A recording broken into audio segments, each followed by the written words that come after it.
tehakse mingid hiiglasuured veebilehed ja puudub tihti see arusaam, et milleks neid lehti tehakse selles suhtes, et kui lähed mingi veebi avalehele, eks ole, et mis see on, mida nad müüvad üleüldse ja ma siin aeg-ajalt mingitel koolitustel olen teinud niimoodi, et ma võtan osalejate veebilehed ja panen nad slideshow'sse auto advance'i peale või nii, et ise läheb iga 5 sekundi peale, siis tuleb järgmine pilt ette. Ja siis ma küsin, et kas keegi oskab mulle öelda mitte nende enda ettevõtte, aga mida mõni neist müüs. Eesti keskmise ettevõtte veeb ei müü nagu mitte midagi.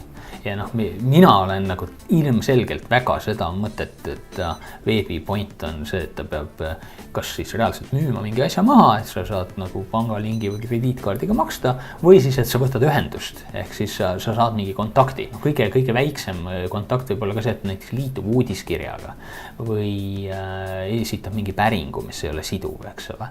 Aga et see peab viima selle tahtliku tegevuseni veebikülastaja poolt, see, et keegi käis lehel ja vaatas asju, see on nagu umbluu. Veebi eesmärk on kas eurod või kontaktitükid. Et selles mõttes, kui sul on müüd veebis, eks ole, siis sa loed eurosi, palju müüki oli. Ja kui sa, näiteks meie ei müü veebis, me võtame kontakte veebis selles mõttes, et inimesed võtavad ühendust, siis me räägime läbi, teeme pakkumise ja nii edasi, siis meie puhul on kontaktivõttude arv. Meiesugusel teenusettevõttel nagu muud ei olegi vaja, et on vaja kontaktivõtte ja mailing listi ja mingit info edastamist.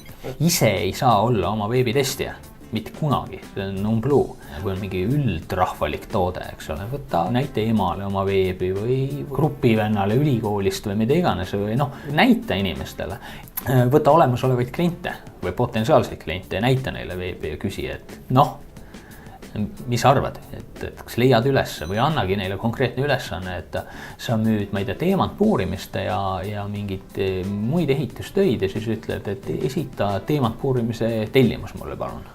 Ja vaata, mis ta teeb. Automüügi puhul näiteks on see proovisõit on põhitegevus. Proovisõidule registreerimiseks oli vorm, kus oli 18 või 20 välja, millest 14 olid kohustuslikud. Hästi paljud takistusi pannakse sinna vahele, kus on nagu, et ma saaksin nagu osta või tarbida midagi.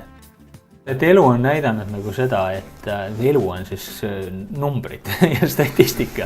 Et kui sa annad inimesele kätte seda, mida ta tegelikult saada tahab, siis ta võtab seda, kui sa paned talle sinna nii-öelda tühja sammu ette, siis sa saad vähem tehinguid põhimõtteliselt. E-poe puhul on üks niisugune best practice või niisugune hea tava on see, et avalehel on pakkumised ja mingid sooduskampaaniad ja värgid. Ja kui sa siis ei pane, et sul on avalehel on tere tulemast meie poodi, me müüme toredaid asju, eks ole, siis su pood müüb kokkuvõttes vähem, kui seal oleksid pakkumised ja mingid kampaaniatooted peal. Kui sul vähekenegi on sisu veebis, mis räägib sinu teenustest nende märksõnadega, mida inimesed tegelikult otsivad, siis on see, et inimesed valdavalt jõuavadki läbi otsingu mingile konkreetsele lehele, kus on tore olla. Ja mida suurem osa seda liiklusest jõuab su tegelikult sisulehtedele, mitte avalehele, seda seda paremini sa oled nii-öelda sisse söönud oma valdkonnas, eks ole. Kui sa müüd ükskõik mida, siis avalehele panna need, sul on ikkagi see põhi top toode või teenus või asi, mis on kõige olulisem. Räägi mulle ka parimatest praktikatest või ütleme töötavatest praktikatest meilimüügis, et kuidas müüa e-mailiga? Saadad inimestele kirju, mille sees on see info, mida nad saada tahavad ja kus on need pakkumised, mida nad saada tahavad ja siis nad ostavad neid pakkumisi. Ja subjekt on oluline. Täpselt nii lihtne, eks ole. Aga jah, et subjektiks ei peaks olema kevadine uudiskiri, vaid ikkagi see, mis seal sees on selles suhtes. Subjekt võib olla intrigeeriv. Aga kuidas see auditooriumit valida? Sa ei valigi ju auditooriumi selles mõttes, et see, et sa saadad mingi hot.ee mailing listile kirja 100 000 inimesele, et tere, ma müün moosi, siis see on spämm. Spämm on see, kui sa saadad kirja inimestele, keda ei huvita. Kui nad liituvad su uudiskirjaga, siis nad ise ütlesid, et neid huvitab. Saada nendele inimestele, keda sinu toode huvitab. Peamine küsimus siis ongi see, et kuidas need inimesed sinna listi saada, eks ole. Ja see on siis see, et läbi selle, et su oma lehel on mingit vajalikku infot, läbi mingite kampaaniate, näiteks me oleme teinud Facebooki kampaaniaid, mille eesmärgiks on kasvatada mailing listi, eks ole. Ja siis ütled, et aga liitu siin ka uudiskirjaga, kui me ütleme, et näed, me jagame rahvale laiali, mina ei tea, 10 000 eurot ja peaauhind on, mina ei tea, paneme 3 tonni ja siis on mingid 100 eurised päevaauhinnad ja siis on mingi pudi-padi veel, eks ole. Loomulikult me saame endale 30 000 inimest nagu plaksti sinna listi, eks ole. Et kui me nüüd teemat puurimist müüme, eks ole, siis nendest 30 000 umbes mitte keegi tahab sult seda teemat puurimist, eks ole. See on see oht.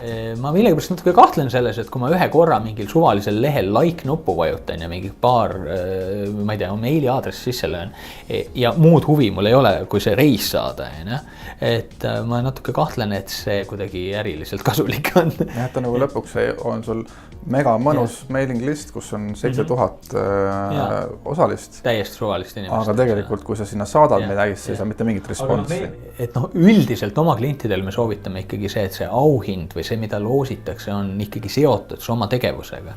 Et me siin kunagi tegime kampaaniat silma laserkliinikule, eks ole. Ja auhinnaks oli silmalaserprotseduur, mis maksis meie suurusjärgus 2000 eurot, eks ole. Mitte prillid. Ja täpselt. Ja point ongi siis selles, et mul ei ole mitte mingit pointi seal osaleda, sellepärast, et mul ei ole selle auhinnaga nagu mitte midagi peale hakata. Seal ikkagi osalesid need inimesed, kellel oli selle auhinnaga midagi peale hakata ja kes olid valmis ka seda auhinda kasutama. Minu arust see on väga hea näide, et see nagu otseselt ju tekitasid said mailing listi inimesed, kes tegelikult tahavadki seda teenust tarbida. Täpselt, jah. See ongi nagu see point. Aga ma võin siin tuua mingi näite, näiteks üks klient meil on S-Travel. See S-Traveli puhul siis ongi see, et neil on nagu hiigel suur üle 100 000 list ja see ongi nende põhimeediakanal, eks ole. Nad saadavad, kui neil on mingi pakkumine, mis on soodsad lennupiletid või mis iganes, eks ole, saadavad sellesse hiigel suurde listi selle ja ongi müüdud, eks ole. Et selle listi kasvatamine ja elus hoidmine on märkimisväärne saavutus, tuleb tunnistada. Aga siis meie asi oli juurde hankida sinna meiliaadresse ja kuna see list on nii suur, siis need, kes meil seal mängus osalesid, neid oli vist äkki 15 000 või 15 000 meiliaadressi, et nendest 7 olid uued.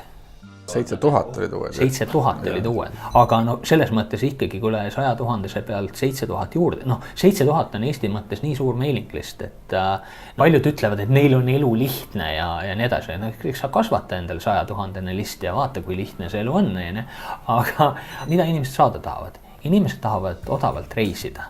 Ja see on see, mida nad oma uudiskirja saadavad. Näiteks S-Travel saadab seda ikka mitu korda nädalas tavaliselt. Mina saan ka seda, ma arvan, et ma võib-olla avan iga 10. meili nendest ja actionit või nii-öelda tegevust teen, et küsin või vaatan lisaks siis nendest avatutest võib-olla ühel juhul 3-4, eks ole. Aga that's it, selles mõttes ei tähenda see, et need kõik ülejäänud meilid on kuidagi raisku läinud. Need ongi lihtsalt see, et mul ükskord on mõte, et äkki oleks hea minna kuhugi soojale maale. Teine kord mul oleks mõte, et läheks Saaremaale Go Spasse. Sealt tuleb ideid, et seda võiks teha ja teist võiks teha ja nii edasi.